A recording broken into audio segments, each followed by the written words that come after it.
Nous allons cuisiner un gigot. Alors un gigot d'agneau. J'ai choisi cette recette parce qu'elle est facile, très bonne et surtout le temps de cuisson est assez précis. Vous allez voir, il faut juste une montre et un très bon four. Pour réaliser le gigot d'agneau, quelques herbes. Alors ici du thym, du laurier, du romarin, mais vous pouvez mettre de la marjolaine, vous mettez ce que vous voulez. Citron, ail, sel, poivre, huile d'olive, un petit peu d'eau pour la fin et évidemment un très beau gigot d'agneau. Alors pour cuire le gigot, la première précaution, toutes les petites parures que votre boucher va vous donner avec le gigot, vous les mettez dans le fond du plat. Ça va donner du goût, ça va nous donner une sauce qui sera très bonne. Je vous expliquerai la sauce après. Première chose à faire, alors on ne va pas piquer le gigot. On va mettre quelques gousailles, mais surtout pas dans la chair. On va le mettre près de l'os. Ça va donner du goût, ça va suffire pour que les jus de viande qui vont couler dans le plat soient légèrement aillés. On va bien sûr l'assaisonner de sel. On n'hésite pas, il faut vraiment le saler. On va le poivrer aussi. Ce qui est très important pour la cuisson du gigot, c'est de le sortir au moins 30 minutes avant. Vous avez besoin d'éviter un choc thermique entre une viande trop froide qui vient de votre réfrigérateur et un four très chaud. Donc il faut une viande à température. Voilà. On va le masser légèrement pour être certain que tout notre assaisonnement reste bien sur la viande. Et petite astuce, on va poser une grille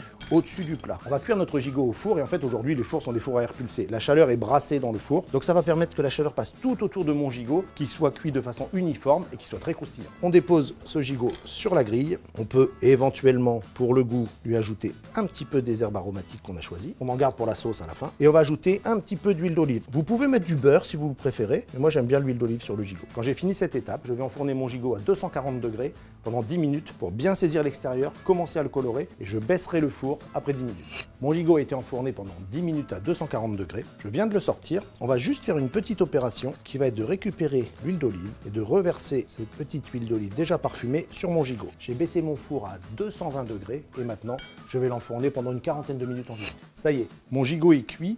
Alors, on l'a gardé environ 45 à 50 minutes au four. Maintenant, on va juste faire une petite opération. Avant d'attaquer le jus de rôti, on va récupérer un petit peu de mon huile d'olive qui est très parfumée. On va reverser sur le gigot. On va maintenant l'envelopper dans un morceau de papier sulfurisé et le laisser reposer tranquillement pendant à peu près la moitié du temps de cuisson. On va être sur une vingtaine de minutes de repos. C'est extrêmement important quand vous faites cuire une viande. Ça permet qu'elle se redétende, que le sang qui a été poussé par la chaleur vers l'intérieur se rediffuse dans ma viande pour faire une viande qui sera parfaitement cuite et surtout très tendre. Juste comme ça suffit. On laisse un petit peu les vapeurs de chaleur s'échapper, sinon ça va ramollir mon agneau.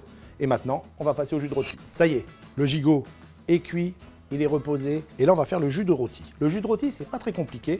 On va aller extraire tout le goût de mon gigot qui est dans le fond de mon plat. Donc, première chose à faire, je vais pincer les sucs. Alors, qu'est-ce que c'est pincer les sucs? C'est éliminer toute l'eau qui est contenue dans le fond de mon plat pour ne garder que les sucs, c'est-à-dire cette petite particule de viande pleine de saveur.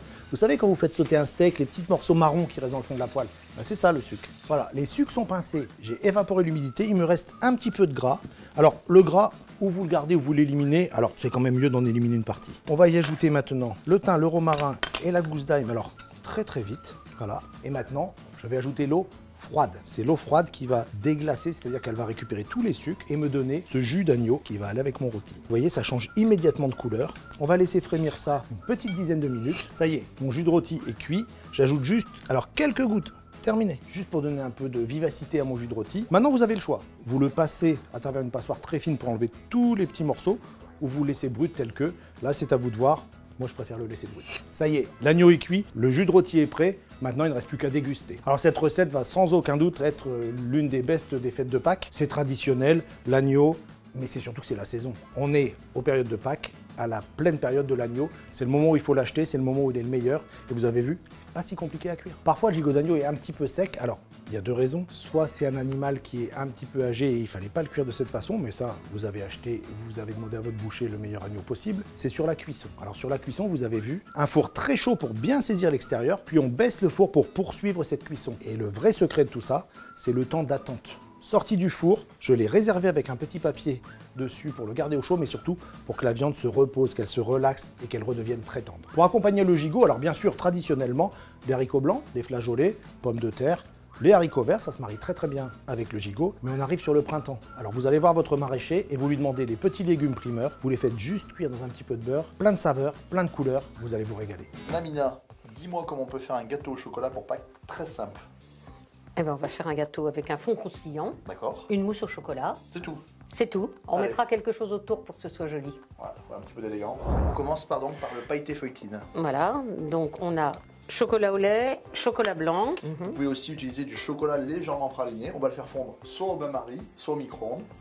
Micro-ondes puissance un petit peu forte, vous allez voir, on va surveiller, ça va aller tout seul. Tu vois, regarde. C'est Voilà. assez fondu là, ouais. C'est bien, ça va finir de fondre comme ça. Voilà. Là, c'est impeccable. Et là, on a des tuiles à gavotte. Vous voyez, Voilà. des crêpes bretonnes, là, et on les concasse grossièrement. C'est intéressant, comme il y a de la mousse par-dessus, on va avoir une texture très croustillante. Alors, on met ça dans un cercle. Et on va le bien égaliser avec une cuillère à soupe. Voilà. Il faut que ça fasse à peu près un petit centimètre d'épaisseur. Oui, à peu près. On tasse un petit peu là. On arrête là? Voilà, c'est bon, oui, c'est bien là. On le met au froid, jusqu'à ce que ça soit pris. Voilà, il faut que le chocolat maintenant fige. Allez, go. Là. Et pendant que le chocolat durcit avec le pailleté feuilletine, on va réaliser la chantilly chocolat. Alors la chantilly chocolat, on a la crème fraîche. Ce qui est Bien important, froide. bien froide et que ça soit entière, pas une crème fraîche allégée. Hein. Et on va la monter doucement, il ne faut pas aller trop vite. Oui, au début, on incorpore un peu d'air. Pendant que la crème monte, on va faire fondre le chocolat soit au bain-marie, soit au micro-ondes. Et après, vous allez voir, on va incorporer les deux, ça va aller tout seul. Regarde. Le chocolat est bien fondu. Ma crème fouettée, elle est impeccable. Ce qui est important, c'est de ne pas trop la monter, la crème fouettée, vous voyez. C'est qu'ici, elle est souple et elle ne fait pas trop de... Elle fait pas trop le bec. Voilà, voilà. Et c'est important parce que vous allez avoir une mousse qui sera super onctueuse. Si vous montrez trop, ça va faire des petits granulars, d'accord? Voilà, écoutez, on a presque terminé. Alors là, en fait, on a un dilemme, c'est-à-dire que j'ai une crème bien froide et j'ai un chocolat bien chaud. Et le risque, c'est que le chocolat fige et fasse des petits grains. Donc ce qu'on fait, c'est qu'on va prendre un tout petit peu de crème fouettée. Ça permet d'atténuer le choc. Comme ça, on n'a pas de choc thermique. Voilà. Donc voilà, c'est impeccable. Hein. Voilà. Tu me le reverses dedans, c'est ça? Oui. Allez hop, vas-y, je t'aide. Tu m'aides pour terminer le saladier. Et là, on va faire la belle chantilly chocolat. Vous allez voir, elle va être vraiment nickel, nickel. Tu fais comme ça. C'est un peu sauvage. C'est un petit peu sauvage comme méthode. Le chocolat, il a figé. Tu vois, ça c'est vraiment... C'est bien. Ça durcit, c'est impeccable. Ok. Et on va mettre la mousse. Ce qui va être important, c'est de bien aller sur les bords comme ça.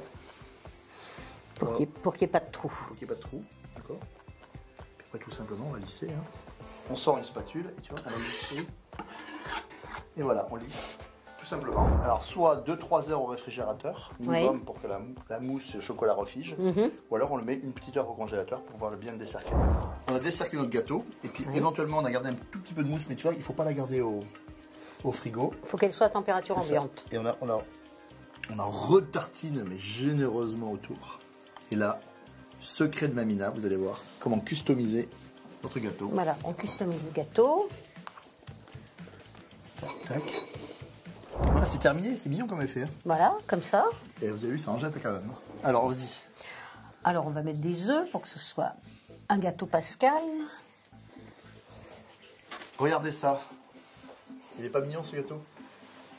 Voilà. Et puis je suis certain qu'il est... En plus, vous avez vu, il est très simple à faire. Hein. C'est un pailleté feuilletine, une mousse chocolat, un petit habillage biscuit et ça, les petites cigarettes, on s'en lasse jamais.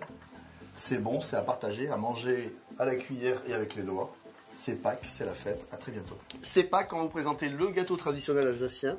La mala. Alors la mala, c'est un magnifique gâteau qui est en forme de petit agneau de Pâques, d'accord? Il faut absolument avoir le moule. Alors le moule, il existe soit en terre, comme celui-là, Soit en alu. soit en alu, d'accord? Il y en a. Hop. En Voilà, fer. je mets la pince. Et Ah, il a été super bien beurré, Oui. super bien fariné, d'accord? C'est faut- super important. Et question de Nadia, elle me dit pourquoi il a les pieds en haut? En fait, non, Nadia, c'est pas du tout les pieds qui sont au niveau de la j'ai eu tête. peur. Hein. Ça fait juste pour retourner le moule. D'accord. C'est juste un trépied, quoi. C'était ma minute blonde. Hein. Voilà, la minute blonde de Nadia, c'était en direct. C'est parti. Alors, on va faire l'appareil à la mala qui est très simple. Hein. Très très simple. Vas-y. Alors on va fouetter l'œuf et le sucre Donc là, on va monter un petit sabayon. Assez vite. ensemble assez vite. Allez, hop. Entre temps on va couper la vanille. Voilà, le sabayon est monté, on va ralentir la vitesse et on va mettre la vanille, qu'elle soit bien répartie. Oui. Voilà, c'est bon. Donc là tu peux retirer le bol. Tac. On va finir avec la spatule. Alors, on arrête le robot. Allez, vas-y. Vas-y. Et là, tu mets toutes tes fécules. Voilà. Alors, tu mets, La farine. tac. Moi, je mets un petit peu de levure chimique. Un peu de fécule de maïs. D'accord. Ouais, des fécules de pommes de terre aussi. Ou hein. de Petites pommes de fécules, terre. d'accord. C'est pour avoir un appareil un peu plus léger. Ouais, et avec une maryse, Doucement. on mélange le tout. Voilà, on essaye de pas trop faire retomber l'appareil Oui. mousseux, hein, d'accord, le sabayon. Voilà, impeccable. Là, notre pâte est prête. Notre moule à la mala est prêt. On va mettre tout à l'intérieur. Alors, Ouais. il faut bien viser. Hein. Ouais. Vous allez voir un très fort.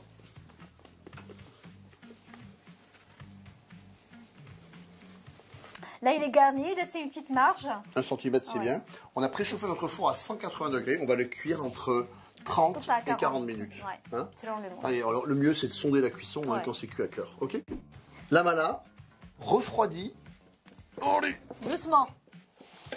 on décolle avec la pointe d'un couteau. Et là, attention, vous allez voir une séquence avec beaucoup d'émotion. La Tadam. naissance de l'agneau de Pâques en direct. Délicatement. Ah, c'est beau. Alors, on va le démouler de l'autre côté. Mais délicatement.